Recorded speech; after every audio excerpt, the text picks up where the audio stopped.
हाय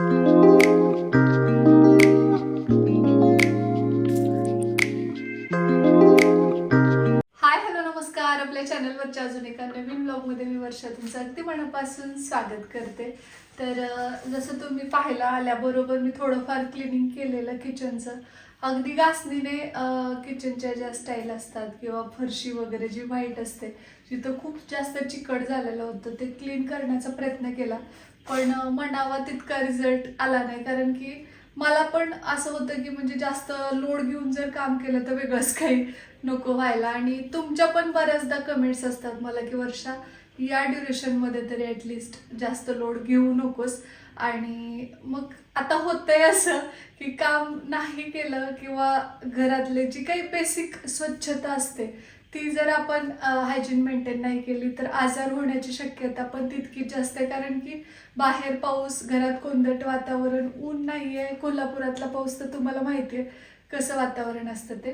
त्यामुळे मग माझ्या डोक्यात सतत तो विचार होताच आल्यापासून. इतकं जास्त म्हणजे प्रॉपर क्लिनिंग मला वाटत नव्हतं एकदम चकाचक. तर काय करू हा विचार होताच. मी सर्च केलं की म्हणजे कमी वेळेमध्ये आणि कमी कष्टामध्ये मला असं काहीतरी इक्विपमेंट मिळेल ज्यामुळे मी घर पण स्वच्छ ठेवू शकेन, माझा वेळ पण वाचेल, मला आरामालाही वेळ मिळेल, शिवाय हायजीन पण मेंटेन होईल आणि माझ्या बजेटमध्ये पण ते असावं अशा हिशोबाने. आणि खूप छान रिव्ह्यू होता एका प्रोडक्टचा. तर खूप साऱ्या गोष्टी घरातल्या म्हणजे एकच इक्विपमेंट आहे, फक्त अटॅचमेंट वेगवेगळे आहेत आणि त्याच्या मदतीने बरीच सारी क्लिनिंग होणार आहे. म्हणजे फक्त या अगोदर तुम्ही पाहिलं असेल तर मी मिरर क्लिनिंग जेव्हा जेव्हा केली आहे तर ती आपला जो पेपर असतो ना न्यूजपेपर तो ओला करून मग मी ते क्लीन केलेलं. पण आत्ता माझ्याकडे खूप छान असं एक प्रोडक्ट रिसीव झालेलं आहे ज्याविषयी मी सविस्तर अगोदर तुम्हाला सांगते. त्यासोबत कोणकोणत्या अटॅचमेंट आल्यात काय नाही ते, आणि त्यानंतर मग आपण ॲक्च्युअल ते कसं यूज करायचं ते पण बघूया. तर हे आहे Agaro royal electric spin scrubber. याच्या मदतीने आपण आपल्या घरातली डीप क्लिनिंग करू शकतो, जसं आरसा, बाथरूम, किचन काउंटर, किचनच्या वरच्या ज्या स्टाईल खराब झालेल्या असतात अशा बऱ्याच गोष्टी. तर याच्यासोबत आपल्याला हे मेन युनिट रिसीव्ह होतं, त्यासोबत हे 2 एक्सटेन्शन रॉड, त्याबरोबरच ह्या अशा 9 वेगवेगळ्या अटॅचमेंट ज्याच्याविषयी आपण पुढे माहिती घेणारच आहोत आणि ते यूजसुद्धा करणार आहोत.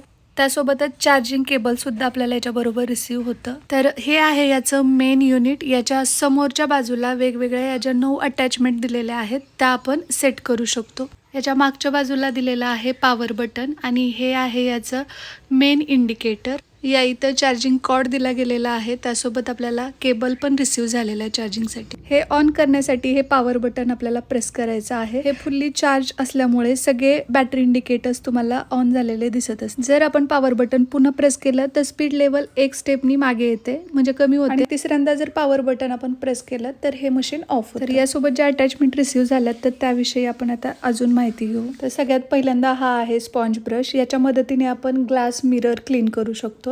नेक्स्ट आहे इमिटेशन वूल ब्रश. याच्या मदतीने आपण कुठल्याही सरफेसची खूप छान पॉलिशिंग करू शकतो. त्यानंतर आहे क्लॉथ ब्रश. याच्या मदतीने आपण पाण्याचं मॉपिंग करू शकतो.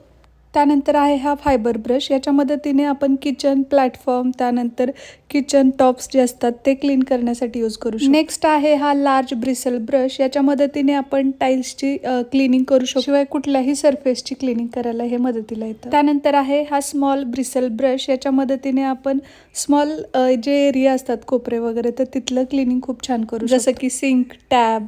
त्या पुढचा आहे हा पॉइंटेड ब्रश. याच्या मदतीने आपण म्हणजे 2 टाईलच्या मध्ये जी रेष असते ज्याच्यामध्ये चिकटपणा वगैरे असतो तर ते, त्यानंतर कॉर्नर क्लीन करण्यासाठी वापरू. आणि लास्ट आहे हे वेल्क्रो ब्रश हेड. याच्यावरती आपण जेवढ्या काही वेल्क्रोवाल्या अटॅचमेंट आहेत त्या बसवू शकतो. तर सगळ्यात अगोदर या मेन युनिटला आपल्याला वेल्क्रो हेडचा हा पार्ट बसवून घ्यायचा आहे. अगदी सोपं आहे, असं अलाइन करायचं आणि ट्विस्ट करायचं, हे लगेच बसतं. आता जस्ट पॉवर बटन ऑन केलं की हे अशा पद्धतीने रोटेट व्हायला सुरुवात होते.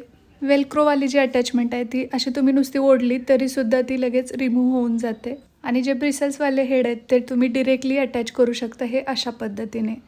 बस दोन्ही पार्टला तुम्हाला अलाइन करून ठेवायचं आहे आणि अशा पद्धतीने तुम्ही हे यूज करू शकता. ऑन केलं की हे रोटेट व्हायला लागतं. आता याला रिमूव्ह करणं सुद्धा तेवढंच सोपं आहे. याला तुम्हाला जस्ट ऑफ करायचं आहे आणि त्यानंतर अटॅचमेंटला फक्त पकडायचं आणि अशा पद्धतीने तुम्ही डिटॅच करू शकता. याला 1 वर्षाची वॉरंटी आहे. त्यासोबतच आपल्याला युजर मॅन्युअल सुद्धा त्यांनी प्रोव्हाइड केलेला आहे. या डिव्हाइसला चार्ज करण्यासाठी पॉवर केबलचा हा जो पार्ट आहे तो आपल्याला इथे इन्सर्ट करायचा आहे आणि दुसरा जो पार्ट आहे तो अडॅप्टरला लावून आपण हे चार्ज करू शकतो. याला पूर्णपणे चार्ज करण्यासाठी 4 तास लागतात आणि एकदा का हे फुल्ली चार्ज झालं की 90 मिनिटपर्यंत हे आपल्याला यूज करता येतं. काही ठिकाणी झाडू पोचणं अशक्य असतं किंवा मग फ्लोअर क्लिनिंग करताना काही कोपरे असतात, तर तशा ठिकाणी जर तुम्हाला क्लिनिंग करायची आहे, डीप क्लिनिंग, तर त्यावेळी तुम्ही हे एक्सटेन्शन रॉड सुद्धा यूज करू शकता.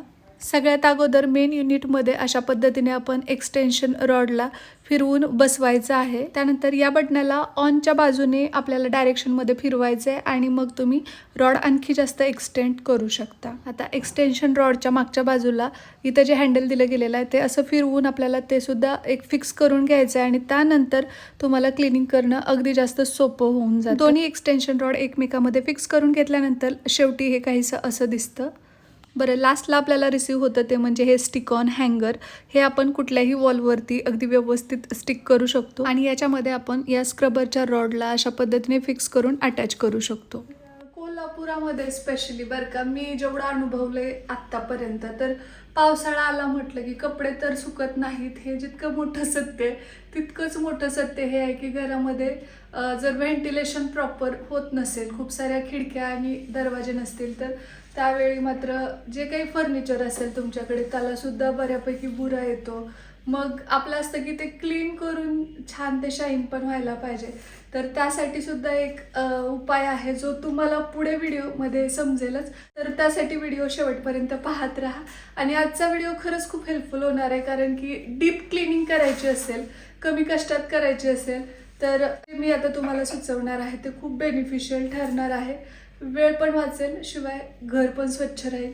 आणि माझ्यासारख्या सिच्युएशनमध्ये असणाऱ्या प्रेग्नेंट महिला आहेत किंवा मग वयोवृद्ध आजी आहेत ज्यांना बसून काही करणं शक्य नाही आहे किंवा खूप ताकद लावून घासू स्वच्छता करणं शक्य नाही आहे, त्यांच्यासाठी बेस्ट ऑप्शन असणार आहे. सो व्हिडिओ शेवटपर्यंत पाहत राहा. तर चला, आता किचनमध्ये आली आहे मी आणि दाखवते तुम्हाला की एकदम कॉर्नरला वगैरे बऱ्यापैकी धूळ झालेली असते. तर त्या दिवशी मी हे सगळं स्वच्छ घासलेलं आहे, तरी सुद्धा ह्या ज्या लाईन्स असतात ना त्याच्यामध्ये थोडंसं चिकटपणा. त्यानंतर इथं कारण फोडणी देतात ना, तर हा भाग जो आहे, आता विंडो ही जर ओपन केली तर काही आहेत अडचणी, त्यामुळे ती ओपन करता येत नाही. त्यामुळे बऱ्याचदा मग व्हेंटिलेशन प्रॉपर होत नाही.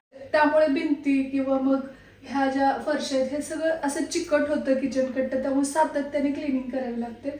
तर तुम्हाला दाखवते कसं आहे अवस्था सध्या. आणि हे इथं केशर ठेवण्याचं रिझन असं की इथं दूध गरम करायला आले की त्याच वेळी मग मी सध्या हे केशर घेते. खूप साऱ्या जणींनी बरं झालं मला कमेंट केले होत्या आणि प्रश्न विचारला होता की तू कुठलं केशर वापरतेस. त्यांनी 2 आणलेल्या काश्मीरवरून जेव्हा हे बंदोबस्तासाठी गेले होते तर तिथनं घेऊन आलेले.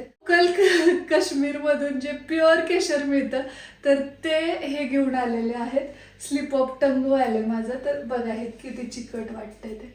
हे बघा, हे पूर्ण ना चिकट वाटतंय. ह्या लाईन्स ज्या दिसत आहेत तुम्हाला इथं या बाजूला किंवा हे कॉर्नर्स असतात हे असे, तर हे क्लीन करायचं बऱ्याचदा हे होऊन जातं. शिवाय हे असे कॉर्नर काही असतात इथले त्या गोष्टी, तर हे सगळं आता आज आपल्याला क्लिनिंग करायचं. तर जास्त वेळ न दवडता आता लागू आपण कामाला. तर या इथं सुद्धा तुम्हाला काही चिकट डाग दिसत असतील किचन प्लॅटफॉर्मवरती.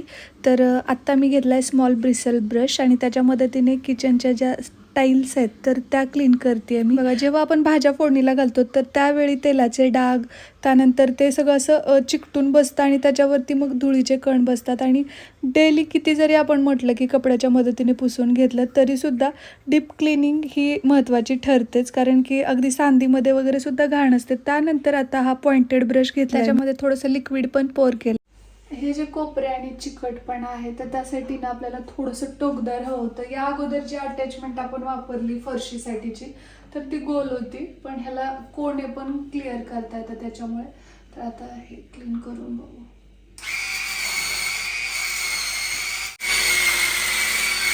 पॉइंटेड ब्रशच्या मदतीने कोपऱ्यांमधली म्हणजे बेसिन असेल किंवा सिंक असेल, त्यासोबतच किचन टाईल्स असतील किंवा मधल्या ज्या काही कॉर्नर्स असतील तर त्या सगळ्या क्लीन होतात. त्याचं रिझन असं की बघा, एक तर त्याला कोपरा आहे, दुसरी गोष्ट थोडंसं लिक्विड जर आपण त्याच्यामध्ये टाकलं ना तर ते खूप छान क्लीन करतं. इथलं पण क्लिनिंग झाले, जे कोपरे आहेत ना ते.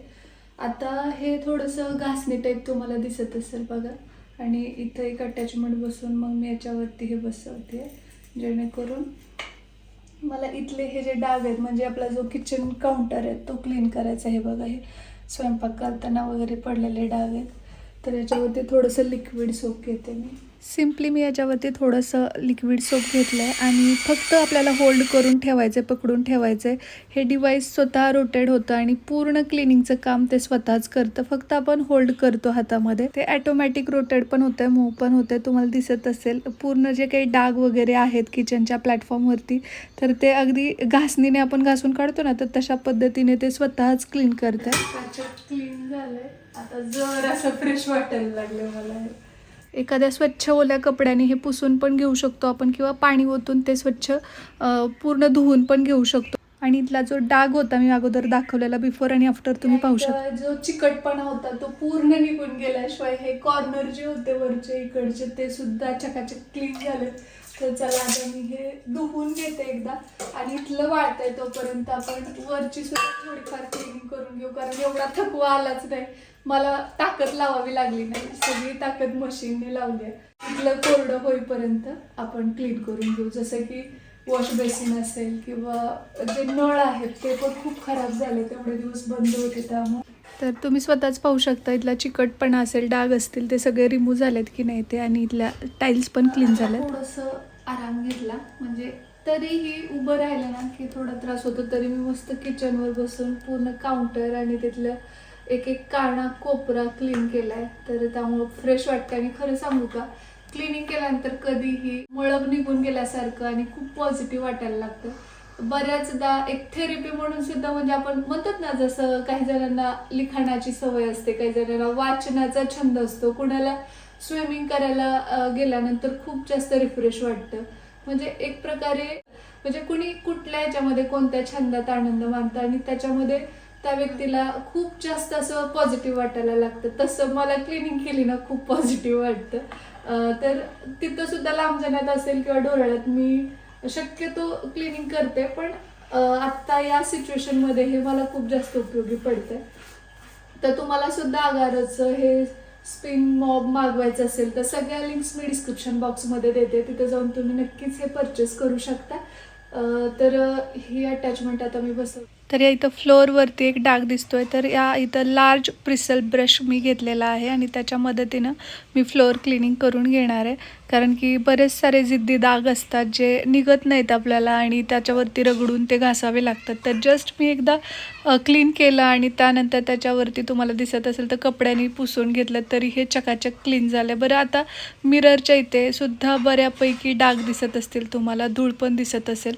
तर हा स्पॉन्ज ब्रश घेतला आहे मी आणि त्याच्यावरती थोडंसं लिक्विड सोप घेतलेलं आहे आणि नुसतं ते असं होल्ड केलं की ते आपोआप आपलं काम करतं. यानंतर मी क्लीन करण्यासाठी मॉपिंग ब्रशचा यूज करणार आहे. बरेच दिवस घर बंद होतं तुम्हाला तर माहिती आहे, आणि आल्याबरोबर मी काही क्लिनिंगला लगेच लागले नाही, कारण की मला कुठल्या मावशी मिळतात का हे ते बघायचं होतं. मला भांड्याला मावशी मिळाल्या, पण हे जे क्लिनिंग असतं ना छोटं छोटं डीप क्लिनिंग, तर त्यासाठी भांड्यावाल्या मावशी एवढा वेळ द्यायला तयार नसतात, कारण त्यांना दुसरी कामं पण तशीच असतात आणि ते डेलीचं असतं त्यांचं. त्यामुळे तर आरसा पण चकाचक क्लीन झालेला आहे. मी म्हटलं होतं की लास्टला तुम्हाला फर्निचरसाठी मी एक छानशी टिप देणार आहे. तर याच्यासोबत हे जे पॉलिश ब्रश मिळतो ना, तर थोडंसं पॉलिश लिक्विड जर त्याच्यावरती आपण टाकलं तर ते सुद्धा फर्निचर पूर्ण क्लीन होऊन जातं. म्हणजे जो काही बुरा वगैरे आलेला असतो तो सुद्धा निघून जातो आणि एक प्रकारची चमक ॲड ऑन होते तुमच्या फर्निचरमध्ये. आता इथे नळ पाहू शकताय, पूर्ण असे मीठ फुटल्यासारखे आणि पांढरे डॉट डॉट दिसत असतील. खूप कसं तरी ते वाटतं जिथं आपण डेली तोंड धुतो आणि तो एरिया इतका घाण असेल तर नको वाटतं. मग त्यामुळे मग आता इथं मी जो घेतलेला आहे तो पॉइंटेड ब्रश, त्याच्या मदतीने हे कॉर्नर्स जे आहेत ते क्लीन करून घेते. त्यासोबत नळाचा पुढचा भाग आहे, त्यासाठी तुम्ही हवं तर स्मॉल ब्रिसल ब्रशसुद्धा वापरू शकता किंवा पॉइंटेड ब्रशच्या मदतीने सुद्धा हे क्लीन होऊन जातं. विनासायास अगदी काही सेकंदामध्ये माझा नळ पूर्ण चकाचक क्लीन झालेला आहे. तर आता इथं हे जे बेसिन दिसतंय तर तिथंसुद्धा बऱ्यापैकी घाण वाटते आहे, तर ती क्लीन करण्यासाठी मी इथं स्मॉल ब्रिसल ब्रश घेतलेला आहे आणि ते त्याचं काम व्यवस्थित पार पाडतोय, पाहू शकताय. आणि हेच तुम्ही सिंकसाठी सुद्धा वापरू शकता. आणि इकडच्या ज्या टाईल्स आहेत सिंकच्या वरच्या बेसिनच्या तिथल्या, तर त्या पण मी क्लीन करून घेते. तर अशा पद्धतीने अगदी कमी वेळेमध्ये कमी एफर्ट्समध्ये विनासायास तुमची आठवडाभराची डीप क्लिनिंग चुटकीत होऊन जाते. पूर्णपणे हे सगळं चकाचक क्लीन झालंय हा एरिया, आणि याच्यात मला खूप कमी वेळ आला. आता हे पूर्ण सगळ्या अटॅचमेंट ज्या दिलेल्या आहेत तर क्लीन करून घेते मी. बेसिन वगैरे किती सुंदर छान निघाले, पाहू शकता. आणि तुम्हाला सुद्धा जर हा मॉप मागवायचा असेल, सगळ्या लिंक मी डिस्क्रिप्शन बॉक्समध्ये देते, तिथे जाऊन तुम्ही नक्कीच परचेस करू शकता आणि तुमचं कष्ट आणि वेळ दोन्ही वाचवू शकता. शिवाय अफोर्डेबल सुद्धा आहे, त्यामुळे कमी प्राईसमध्ये तुम्हाला नक्कीच हे रिसीव होईल. त्यासाठी एकदा डिस्क्रिप्शन बॉक्समधली लिंक नक्की चेकआउट करा. चला हे स्वच्छ धुवून घेऊ आपण. आणि या अटॅचमेंट ऑब्व्हियसली पाण्यामध्ये आपण यूज करतोय, त्यामुळे सगळ्या स्वतः हाताने अशा छान क्लीन करून घेऊ शकतो. सुकवून पुन्हा आपण रियूज करू शकतो. तर मला तरी हे प्रोडक्ट प्रचंड आवडलं आहे आणि मला खूप सध्या तरी उपयोगी पडतं आहे. So thanks to Agaro.